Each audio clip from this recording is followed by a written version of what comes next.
Commerce Alive today presents Revco.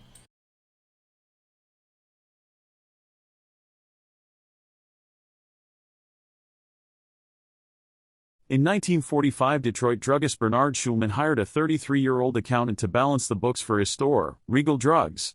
Schulman could hardly have known that the accountant, Sidney Dworkin, would become, as a trade paper labeled him, the architect of modern drug storing.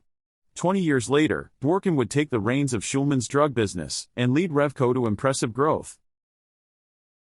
In 1956, Schulman decided to transform his single store into a discount chain. At that time, Regal Drugs had a subsidiary, the Registered Vitamin Company, which sold vitamins door-to-door. Schulman shortened the subsidiary's name to Revco and added the initials DS, signifying drugstore. The guiding philosophy behind discounting was to turn over a high volume of low-profit merchandise in a self-service, consumer-oriented environment. To implement this philosophy, Revco used a computer to determine the fast-moving items and advertised comparative prices for similar products. These early innovations helped transform Revco from a single store into a large chain. Revco's innovative marketing tactics, however, encountered some resistance from established producers. In 1963, for example, the pharmaceutical giant Eli Lilly successfully sued Revco for selling its products at a discount. Within 4 years of its incorporation, Revco had grown to 20 stores in Michigan, Ohio, and West Virginia. Schulman's firm took a giant leap in 1961 when it acquired Cleveland-based Standard Drug Company, a traditional chain that owned 41 stores in Ohio, for $2 million. Revco rapidly transformed the Standard stores into its discount format, folding the entire chain into its prefabricated system. Revco repeated this process time and again in the next several years, growing by leaps and bounds. In 1964, when Revco reaped $29 million of sales from its 63 stores, Schulman decided to take his company public. In October 1964, Revco issued its first stock offering. Fortified by this influx of capital, Revco was prepared to expand. In 1965, Revco opened 6 new stores and purchased Gallagher Drug Company, a 52-store chain. The same year, Revco introduced a new wrinkle into its marketing strategy and began displaying per-unit prices for competing brands of merchandise, a practice that soon became prevalent in most sectors of retailing. Despite the company's success and promising future, Bernard Schulman had decided to extricate himself from the company he had founded and nurtured. When he resigned in 1966, Revco owned 117 stores in 5 states. Schulman was replaced as president and director by Sidney Amster, who had been president of Lane Drug. Amster lasted only 4 months at these top posts, and was quickly replaced by Sidney Dworkin, who had been an executive vice president. In 1966, sales topped $50 million, spurred in part by the acquisition of Waco Scaffolding Company. Growth in both profits and number of stores continued apace for the rest of the decade. In 1967, Revco acquired Patterson Drug Company, and in 1968 Revco moved into the Southwest by acquiring Ryan Evans, a 47-store chain based in Arizona. Sales in 1968 topped $70 million, and in 1969, fueled by the acquisitions, jumped to $98 million. Consumers and investors alike flocked to Revco. A stock offering issued in 1970 was immediately oversubscribed.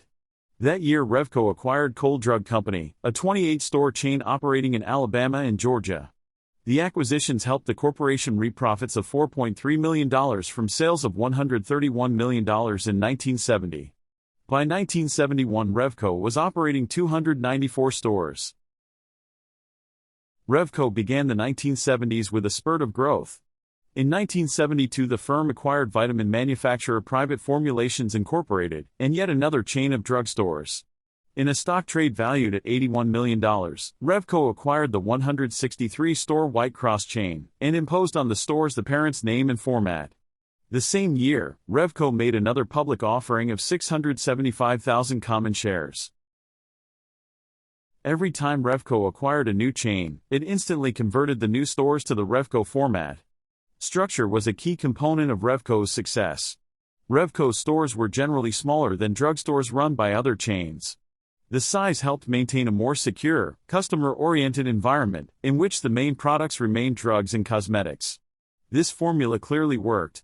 By 1973, Revco, with 527 stores, ranked second only to Walgreens in number of stores, and ranked third in sales volume, behind only the Walgreens and Thrifty chains. Bolstered by the acquisitions, Revco's net income soared in 1973 to $10 million on sales of $300 million. In the 1970s, Revco expanded into different service areas. In 1974, the firm opened the first Revco Optical Center, which was run independently within a drugstore. By 1978, the company operated 48 optical centers. Revco continued to expand traditional stores in the 1970s. In 1974, Revco purchased Jacobs, a 25-store chain from Reed's Incorporated in 1976 when Revco tried to buy 11 drugstores from Cook United, a Cleveland-based chain. The federal government tried to block the sale on antitrust grounds because Revco already owned 48 discount drugstores in the Cleveland area. A court ultimately allowed the sale, but only after Revco had revised the terms of the purchase to ensure continued competition. The following year, Revco encountered more serious difficulties with the law. State and local officials investigated Revco for fraudulent billings of Medicaid prescriptions. 2 company officials were ultimately convicted of instituting a false billing scheme. Revco paid a $50,000 fine and was forced to make restitution for more than $500,000 in false billings. In 1978, when the firm opened a new store on Madison Avenue in Cleveland, Revco became the first drug chain in the United States to operate 1,000 stores. Because it maintained smaller stores, however, Revco lagged behind Walgreens and Eckerd in sales. To produce larger sales, Revco increased the average size of its stores in the late 1970s, from 6,000 square feet to 8,000 square feet. Sidney Dworkin was not satisfied with 1,000 stores. In 1977, Revco announced that it planned to open a new store every 4 days for the next several years. In 1978, Revco began developing freestanding film processing centers called photostops, 14 of which were in operation by the end of the year. In 1978, Revco reaped profits of $29 million on sales of $792 million. Both figures were company records. Sidney Dworkin was not satisfied with these impressive figures either. In April 1979, Dworkin predicted that Revco would compound net sales and net earnings at an annual rate of 15%. The high sales and profit figures greatly enhanced Revco's financial and industrial standing, so much so that in 1979, retailing giant Woolworth, in an effort to stave off a hostile takeover bid, engaged Revco in talks about a possible acquisition. Woolworth was prepared to offer more than $40 a share, 3 times the chain's book value, for Revco's 1,083 stores. In 1980, Revco purchased 3 companies, the 20-store Mays chain, the 8-store Sav-Rite chain, and the 145-store Skillern drug chain. The U.S. Justice Department resisted the acquisition of the huge Texas-based Skillern chain, which itself had tallied sales of $142.2 million in fiscal 1980. Revco and the Justice Department reached an agreement, however, under which the firm would sell a number of existing Revco stores in Texas. These acquisitions raised Revco's store total to nearly 1,326 states. In 1980, Revco finally topped the $1 billion sales mark, with sales of $1.09 billion. Although the discussions ended without action, they presaged the events of the coming decade. The 1980s brought with them a whirlwind of mergers, buyouts, and acquisitions that would engulf and ultimately cripple Revco. In 1980, however, Revco was still going strong and seeking to maintain its projected 15% growth rate. With 1,200 drugstores, sales in 1979 had hit $928 million. Although 1/4 of the drugstore's sales came from prescriptions, Revco had diversified and expanded. Alone among the major chains, Revco produced its own generic drugs, vitamins, and health products. In all, Revco stocked some 385 private label brands on its shelves. Revco was generally untouched by the recession of the early 1980s, the firm's wide range of basic goods and general merchandise having rendered it recession-resistant. As the economy contracted, Revco continued to experience significant growth. By the end of 1981, Revco had 1,514 stores in operation. In December 1981, Revco unveiled a 5-year growth program, under which the number of stores was slated to rise to 2,300 and sales would rise to $3 billion. At the end of 1981, then, Revco was a healthy company, sporting high sales, high profit margins, low prices, and long-standing family management. Both of Sidney Dworkin's sons, Mark and Elliot, were Revco executives. In 1981 alone, Revco increased its store count by 21%, raised its sales by nearly 20%, and hiked its earnings by 16%. In 1983, Sidney Dworkin consolidated his hold on the company, assuming the post of chairman. Sales for 1983 totaled $1.8 billion, and they rose to $2.2 billion in 1984. Behind the veneer of growths and profits, however, developments in 1983 and 1984 would ultimately help push the company into bankruptcy. In 1984, the U.S. Food and Drug Administration investigated the unauthorized distribution of a vitamin supplement called E-Ferrol, which was manufactured by Carter Glogau Laboratories, a Revco unit, and had been linked to 38 infant deaths. In 1988, Revco settled major lawsuits stemming from the ensuing claims. Revco stock slumped in the wake of the initial disclosures in 1984, and Dworkin feared rumblings of an executive coup. Dworkin and his sons owned only 2% of Revco's stock. In 1984, Dworkin thought he could place more stock in friendly hands by acquiring the Odd Lot Trading Company, a 66-store supplier of closeout consumer products that was run by Chairman Bernard Martin and President Isaac Perlmutter, two longtime business associates and friends. In May 1984, Revco purchased Odd Lot for $113 million in stock, so Perlmutter and Martin held 12% of Revco's stock. Soon after the acquisition, however, Martin and Perlmutter charged that Revco's purchasing department, which was run by Elliot Dworkin, had overpaid for merchandise. Revco quickly relieved the younger Dworkin of his responsibilities and formed a special committee to investigate the charges. The committee of outside directors later reported that none of the business decisions that Martin and Perlmutter had questioned had a significant financial impact on the company. The dissident shareholders also began talking about engineering a proxy takeover of the company, and demanded 6 seats on Revco's board. Sidney Dworkin could no longer tolerate the presence of Martin and Perlmutter in the Revco family. They had accused his son of incompetence and threatened to take over the firm he had run for nearly 20 years. To make matters worse, Odd Lot itself had been a consistent drag on Revco's earnings. In September 1984, Revco dismissed the 2 dissident shareholders from their posts at Odd Lot. In 1985, Revco bought back their large stake for the hefty price of $98 million. Revco further suffered in 1985 when it took a write-down of $35 million for obsolete Odd Lot inventory. Because of Revco's higher debt, greater operating risks, and general difficulties, Standard & Poor's lowered Revco's commercial paper credit rating to A2 from A1 in 1985.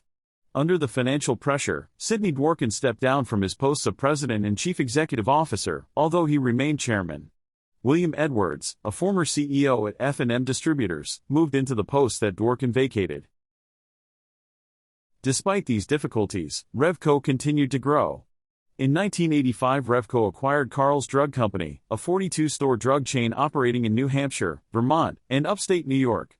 Revco added a total of 185 new stores in the year, increasing its total to 2,041. That year, sales totaled $2.4 billion, although net profits slumped from $93 million to $39 million. Traumatized by the threat of a takeover from within and the dictations of outside directors, Dworkin tried to eliminate threats to his control by taking the company private.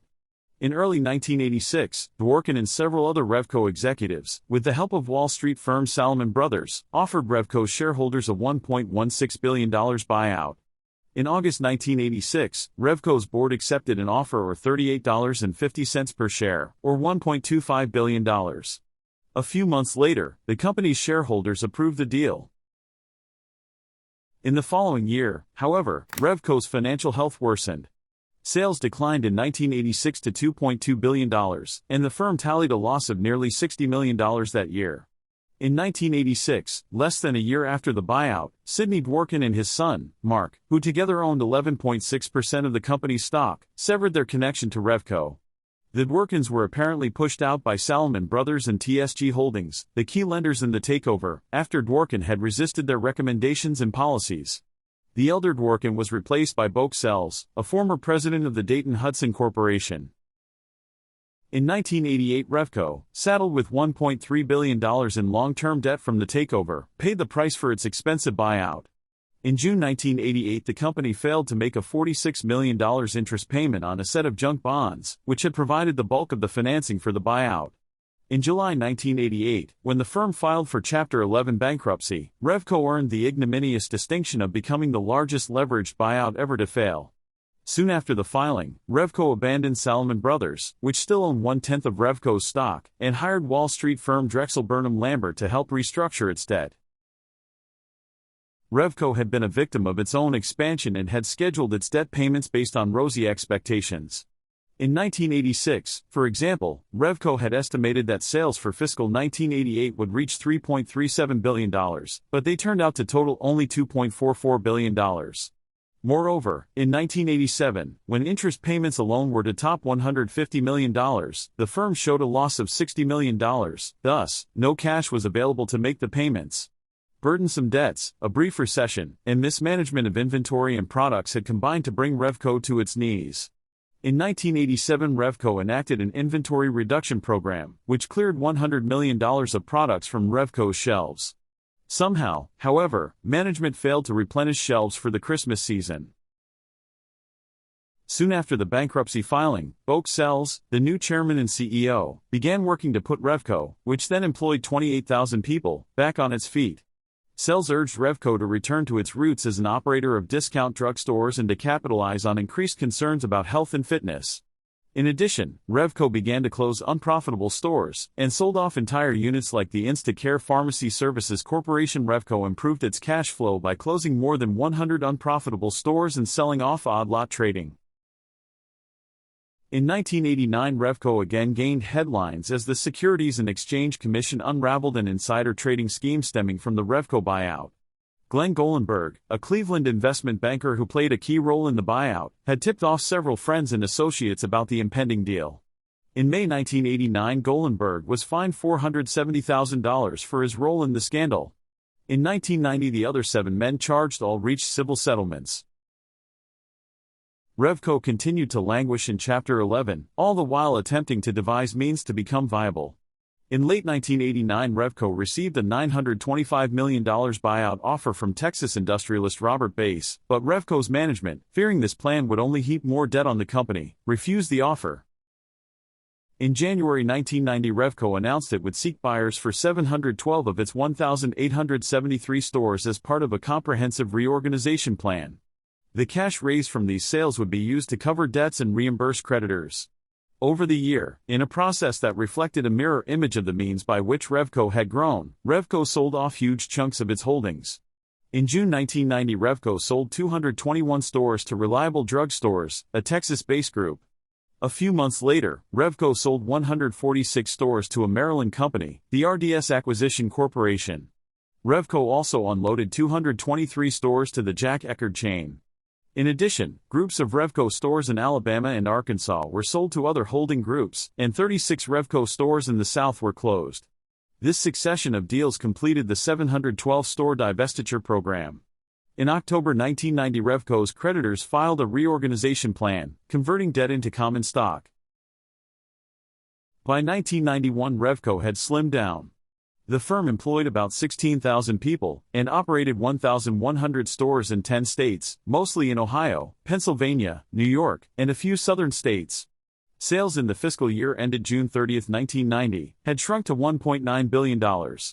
In the early 1990s, the company was still operating under Chapter 11. It could be years before Revco emerges from bankruptcy. Revco was bailed out of bankruptcy by investor Sam Zell, in part to fend off separate takeover attempts by both Eckerd and Riteaid. In 1990, 221 Midwest Revco stores were purchased by Reliable Drug, based in Cleveland, Ohio. The Michigan stores purchased by Reliable were sold almost immediately to Perry Drugs. Revco emerged from bankruptcy as an independent company in 1992. Revco's turnaround from bankruptcy was and is often still considered the model of a business recovering from bankruptcy. The chain closed many underperforming stores, including selling all stores west of the Mississippi River to the son of the then-current Riteaid CEO, reduced costs, introduced computerized point-of-sale systems, and introduced a new store design to help increase sales. The chain shrank from about 2,200 stores to about 1,500 stores during this period. The hallmark of the new store designs was the arrangement of the store aisles, which was developed and introduced as the company was emerging from bankruptcy. Half the store had aisles that ran from the front of the store to the back in straight rows. Seasonal merchandise, food, greeting cards, baby supplies, hardware and office supplies were in this half of the store. The other half of the store, the health and beauty sections, had their aisles slanted so customers could see down the aisles as they walked from the front doors to the pharmacy, which was in the back of the store. A very wide main aisle led from the front door to the pharmacy, and this all separated the slanted aisles from the straight aisles. While many drugstores in the U.S. have variations of this design today, it was a departure at the time from the usual all front to back, straight aisles.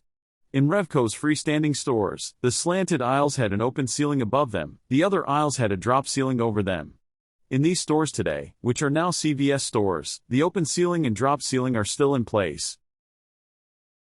The new stores also were decorated in soft blues and grays, had track lighting, and low-hanging lights over the greeting cards, all which gave the store a soft appearance. Revco introduced strict rules about having no handwritten signs or merchandise displays sitting directly on the floor, which it thought gave the stores a cleaner look. All front-end employees had to wear a navy blue smock. After emerging from bankruptcy, the chain grew tremendously again, increasing its store count to over 2,500 stores. Part of this growth came from the purchase of over 800 Hooks/SuperRx drugstores in 1994 in the Mid-Atlantic region and Midwest, and Birmingham, Alabama, based Big B Drugs in the Southeast, which was its last purchase, made in 1996. In order to help Zell recover his investment in the company's management was under pressure to sell the company. In 1996, Revco entered into an agreement with Rite Aid to be bought out. The Federal Trade Commission announced that it would sue to stop the buyout, saying that Rite Aid would become a monopoly in many markets because Rite Aid and Revco had many overlapping stores, and Rite Aid withdrew its bid for the company. In February 1997, CVS Pharmacy entered into an agreement to acquire Revco, but the FTC moved to block the acquisition under the Clayton Act on the ground that it would substantially reduce competition in two markets, the state of Virginia and the Binghamton, New York metropolitan statistical area. In response, CVS and Revco agreed that 114 of Revco's Virginia stores and 6 of its Binghamton area stores would be divested. The companies entered into a consent order with the agency, under which it was agreed that the Virginia area stores would be divested to Eckerd Corporation and the Binghamton stores would be divested to Medicine Shop Incorporated as part of executing the divestiture to Eckerd. The FTC alleged that CVS removed important computers and pharmacy files from the divested stores, and that CVS denied Eckerd access to Revco's computerized patient profile data, providing the data only on microfiche, which would require Eckerd to manually re-enter the data, impairing Eckerd's ability to compete. CVS was fined $600,000 for the violation. Apart from the FTC penalty, CVS paid a $1.58 million fine to the Virginia Board of Pharmacy for violating state regulations governing the transfer of patient prescription records. We're there for you. So our pharmacists take care of your tender years through your golden years. Revco is always there for you. Someone you can count on. Isn't that what friends are for? If you have any fond memories, please indicate it at the comments below. Thanks for watching, subscribe, and like.